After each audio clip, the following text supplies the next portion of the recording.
หลังจากที่มี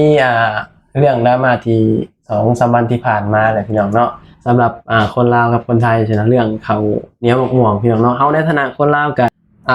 ขอโทษเนาะขอโทษพี่น้องคนไทยแหละพี่น้องที่แบบว่ามีคนลาวคนหนึ่งที่อยู่ต่างประเทศแหละที่แบบว่าเข้มเขาเหนียวม่วงพี่น้องเนาะก็เป็นเรื่องดราม่ากันพี่น้องเนาะสำหรับคนที่จมอยู่กับอดีตพี่น้องเพราะว่าหลังจากที่มีดราม่าเขากับเขาไปติดตามเบิ่งโซเชียลก็แบบลามไปแบบนู่นนี่นั่นบอกเรื่องแต่เขาเนี่ยมะม่วงยังบ่พอเลยลามไปหันนี่บอนนี่เคยเป็นของคนนี้บอนนี่เคยเป็นของคนนี้ยุบยิบมาใส่กันยุบไปยุบมาใส่เถียงกันพากันเถียงกันอดีตมันผ่านมาแล้วพี่น้องเอาจริงๆอีก100 ปีก็บ่มีใครอยู่ตรงนี้แล้วพี่น้องสบายดีสวัสดีครับผมมื้อนี้ก็สิมาเว้าคืออย่างที่ต้นคลิปพี่น้องเนาะหลังจากที่มีดราม่าที่ว่าข้าวเหนียวมะม่วงที่ว่าต้นกำเนิดมาจากประเทศลาวเลยพี่น้องเนาะมันแบบว่ามันโมเมนต์ความเป็นจริงเนาะจริงๆแล้วมันก็ต้นกำเนิดก็มาจากประเทศไทยเลยพี่น้องกับวันนี้เฮาก็สิมาเว้าเรื่องเกี่ยวกับแบบคนที่แบบจมปักกับอดีตนะหลังจากที่มีข่าวดราม่าเฮาก็ได้ติดตามโซเชียลเนาะก็ดราม่าไปมั่วหมดเลยนะแบบไล่มาเบิดแบบโน่นนี่นั่นแบบสมัยก่อนจังซั่นจังซี่อดีตกันนะพี่น้องคำเว้าแล้วเว้าเรื่องอดีตนี่เฮาว่ามีทุกประเทศเนาะมีทุกประเทศมีทุกประเทศแต่ว่าประเทศใดเขาสิเอามาแม่นขุดอดีตมาด่ามาเครียดอยู่หั่นแม่นบางคนก็เครียดอยู่หั่นเอาอดีตมาบังโดยต้องบ่แนมเบิ่งว่าโลกข้างหน้าเป็นจังไดปัจจุบันเป็นจังเอาแต่อดีตมาขังเจ้าของว่าอยู่ในกรอบอดีตแล้วก็บ่แนมเบิ่งอยู่กับอดีตก็อยู่กับไปละอยู่แล้วบ่ว่าดอกส่วนเฮานี่เฮาอยู่กับปัจจุบันเนาะอดีตนี่มันก็โอเคมันก็เป็นการที่แบบว่าเฮากับเขาไปศึกษาในอดีตเนาะแต่ว่าคำว่าอดีตนี่คนเฮานี่มันบ่สามารถกลับไปแก้ไขได้เนาะเพราะว่าสิอดีตหยังก็แล้วแต่พี่น้องครอบครัวโน่นนี่นั่นคนฮักหยังก็แล้วแต่คือมันเป็นอดีตผ่านมาแล้วนะเฮาบ่ควรที่จะไปจมปักกับอดีตเนาะที่เฮาเว้านี่บ่แม่นว่าเฮาบ่ฮักชาติหรือว่าเฮานี่แบบว่าหยังก็ขายชาติโน่นนี่นั่นหันนะคือเฮาเว้านี่เฮาเว้าความเป็นจริงพี่น้องเฮาบ่ได้แบบว่าเป็นแบบว่าคนที่บ่ฮักบ้านเมืองไผบ่ฮักเนาะทุกคนก็ต้องฮักบ้านเกิดแม่นบ่เฮาเกิดมาเฮาก็ต้องฮักบ่อนที่เฮาเกิดมีแผ่นดินให้อยู่แม่นก็ยังดีแบบมีแผ่นดินให้อยู่เฮาบ่ได้บอกว่าเฮาบ่ฮักแม่นแล้วก็สิมีคนมาว่าไปสินะบ่ฮักประเทศชาติเจ้าของแม่นอันชั่ว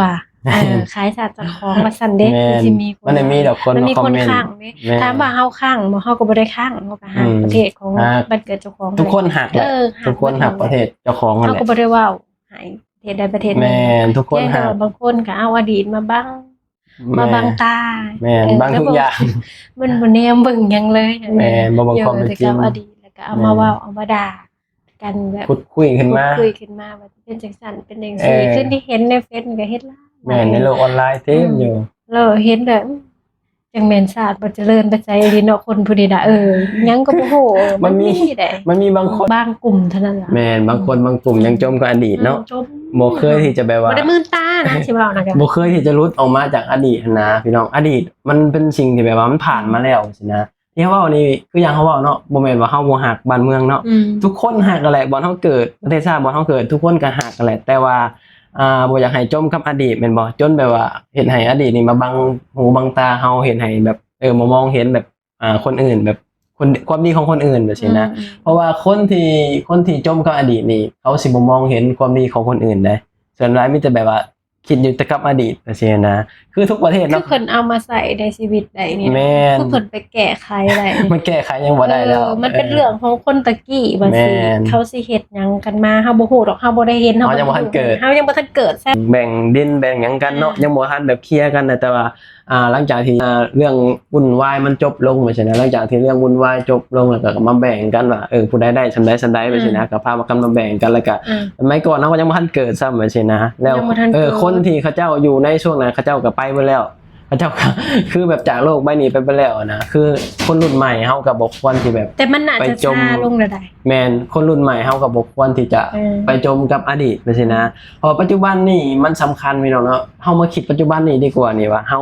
สิแบบว่าหาเงินจังได๋เอาแบบว่าสิแบบ หาเลี้ยงครอบครัวจังไดผู้ใดมีลูกก็สิหาเลี้ยงลูกจังไดเฮ็ดจังไดแบบให้ครอบครัวแบบมีอยู่มีกินมีพวกหนึ่งดอกแบบคุดเอาอดีตมาให้แบบ แม่ คน นทะเลาะกัน เถียงกัน ถกเถียงกันแบบนี้นะพูดอดีตมา หายกัน อยากให้หมู่ไปช่างคือเพิ่นนะ แม่นอยากให้คนอื่นคือตัวเองแบบนี้นะแบบให้คนอื่นคือตัวเองแบบว่า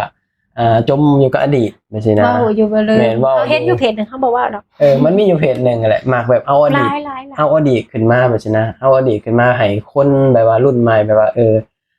แบบเขาไปแบบว่าเถียงกันอีหยังแบบนี้นะแต่บางคนก็แยกแยะบ่ได้แบบนี้นะคือส่วนชุมเฮานี่ เขาพากันเถียงกันเถียง แม่นคือส่วนชุมเฮานี่แบบแยกแยะได้เด้เพราะว่าเฮาสิบ่จมปักกับอดีตบ่ว่าสิเรื่องใดก็แล้วแต่บ่ว่าสิเป็นแบบว่าเรื่องต่างๆนานาหรือว่าเรื่องในครอบครัวหยังก็ว่าเพราะว่าเฮาคิดว่าอดีตมันก็เป็นอดีตเนาะซึ่งเฮาก็บ่สามารถไปแก้ไขอีหยังได้แล้วว่าซี่นะเฮาอยู่กับปัจจุบันดีกว่าเพราะว่าปัจจุบันนี่มันสำคัญที่สุดเพราะว่าอดีตมันก็บ่ได้เฮ็ดให้ชีวิตเฮาแบบดีอิหยังมากมายขึ้นแม่นบ่เฮ็ดให้เฮาแบบทุกข์มากกว่าว่าซี่นะเฮาจะแบบขอบคุณแบบว่าบรรพบุรุษเฮาเนาะที่แบบสู้กันมาแล้วก็กอบกู้แบบบ้านเมืองเฮามาเนาะอันนี้เฮาขอบคุณแม่นบ่แต่ว่ามันเป็นอดีตไปแล้วเฮาบ่จำเป็นต้องขุดคุยขึ้นมาว่าสิ่งที่เฮาแบบเฮ็ดได้หรือว่าเฮาอยากตอบแทนก็คือรักษาที่แบบบุญรักษาบรรพบุรุษเฮาแบบว่าส่งมาให้เฮาแม่นบ่สิ่งที่ส่งมาให้เฮาต่อมาให้เฮาว่าเฮาสิรักษาจังได๋แบบนี้แล้วก็เฮาเฮ็ดจังได๋เฮาจังสิอยู่รอดในโลกยุคสมัยนี้แบบนี้นะส่วนถึงเฮาสิคิดแบบนี้นะแต่เห็นบางคนแบบว่าก็แบบบางคนบางกลุ่มเนาะก็แบบจมปักอยู่แต่กับอดีตก็คิดอย่างหนึงก็สงสารเขาอยู่ได้ เพราะว่าหยังผมบอกคนที่จมปักกับอดีตนี่มันมีความทุกข์หลายเด้เอาจริงๆมีความทุกข์เพราะว่ามันบ่เคยแบบลบอดีตออกจากโตใช่มั้ยซังอยู่หั่นเฮ็ดจังหน่อยนึงก็เครียดแบบคือบางคนเนาะคนลาวบางคนแม่นบ่แบบบ่มักประเทศไทยแม่นบ่อันนี้คือบางคนเนาะก็เป็นคนกลุ่มน้อยๆฉะนั้นบ่กี่คนดอกบ่มักก็คือบ่มักอีหลีแบบนี้นะแบบเป็นอยู่แบบนั้นจังซี่นะแต่ว่าอยากให้หมู่สร้างนำจังซี่นะอยากให้ความคิดของตัวเองนี่แบบให้ความคิดของคนอื่นนี่เป็นเหมือนของตัวเองแบบนี้นะคือแบบมันบ่ได้แล้วในยุคสมัยนี้นะคนรุ่นใหม่เขาบ่เอานำแล้วพี่น้องในความคิดแบบว่ามันแบบเป็นพันๆปีมาแล้วแบบนี้นะอันใดที่มันแบบเฮ็ดให้เฮาแบบว่ามีชีวิตที่ดีขึ้นเฮาก็เฮ็ดเนาะอันใดที่แบบเฮ็ดให้เฮาครอบครัวเฮามีอยู่มีกินเฮาก็เฮ็ดเฮาบ่จำเป็นต้องไปแบบจมอยู่กับอดีตแม่นบ่เพราะว่าอดีตมันบ่ได้เฮ็ดให้เฮาแบบมีอยู่มีกินขึ้นแบบนี้นะมันก็เป็นเรื่องราวที่ผ่านมาแบบบรรพบุรุษเฮาแบบแบบอนากันมาแล้วแบบนี้นะเฮาก็ควรที่จะอยู่กับปัจจุบันเนาะนั่นแหละพี่น้องเนาะถามว่าเว้าไปนี่สร้างบ้านเมืองบ่ได้สร้างมันบ่มีผู้ใดสร้างดอกเอาจริงๆพี่น้องทุกคนก็ฮักเนาะฮักบ้านเมืองตัวเองฮักบ่อนที่เฮาเกิดก็สิมีคนมาว่าว่านี่เจ้าน่ะ แม่น ว้าวจังสั่นจังซี่แล้วบัดนี้เดี๋ยวก็มีมาว่านั่นแหละก็คลิปนี้ก็คืออย่างเฮาเว้าเลยเนาะที่เฮาเว้าไปนี่บ่แม่นว่าเฮาแบบว่าอีหยังบ่ฮักบ้านเมืองเฮาแบบนี้บ่ฮักบ่อนที่เฮาเกิดสิเฮาฮักบ่อนที่เฮาเกิดเฮาฮักแผ่นดินที่เฮาเกิดแล้วก็ขอบคุณบรรพบุรุษเฮาที่แบบส่งแผ่นดินแบบว่าให้เฮาแบบว่าได้อยู่อาศัยทุกมื้อนี้แบบนี้นะให้เฮาอยู่อาศัยจนแบบใช้ชีวิตใหญ่โตทุกมื้อนี้ก็ขอบคุณเนาะบ่แม่นว่าเฮาแบบเว้าแบบนี้แบบบ่ฮักชาติบ้านเมืองบ่แม่นทุกคนก็ฮักเฮาเชื่อว่าทุกคนก็ฮักแหละแต่ว่าเฮาฮักด้วยแบบสติแม่นบ่แม่นแล้วเฮาฮักด้วยแบบแบบบ่มีสติเขาบ่เรียกว่าคนหักเด้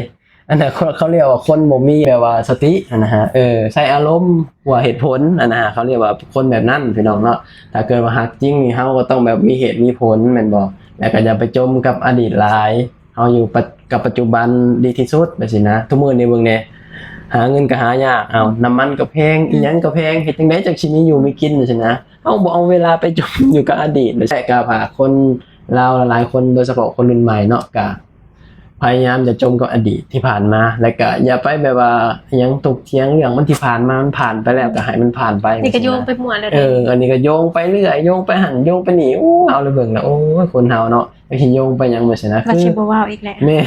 คือแบบว่าประเทศไทยกับประเทศลาวนี่ก็หักแพงกันก็ดีที่สุดแล้วพี่น้องเนาะทุกมื้อนี่ก็หักแพงกันก็ไปมาหาสู่กัน